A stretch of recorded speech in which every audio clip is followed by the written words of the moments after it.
what would you have that has the effect that you're talking about earlier, Richard, that you want to live with every single day from the pop art market? What would you choose? What would be your piece de resistance?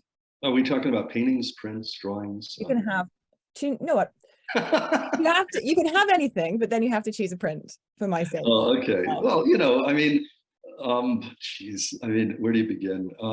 I've always coveted Warhol's Gold Marilyn at the Modern in New York. That, it's religious, it's iconic, it's gold.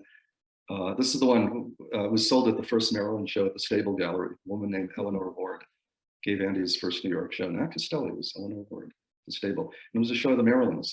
And Costelli had attended, and his director Ivan Karp attended, and they were like, we blew it.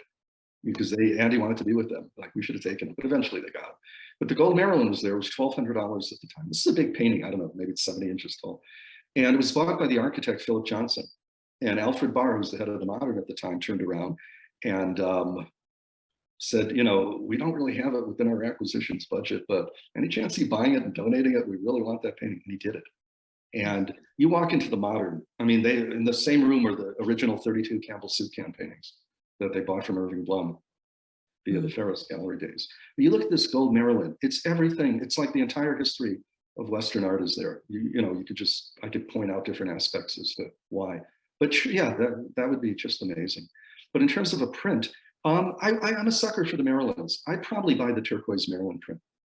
I mean, if I had one thing to live with, that was a print.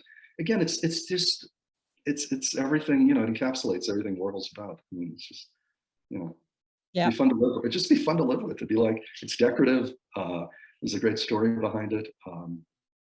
It's a good investment. It's the whole thing. I mean, why not? What do you think, Tony? I'm going to follow you and say I'm also going to go for a portrait.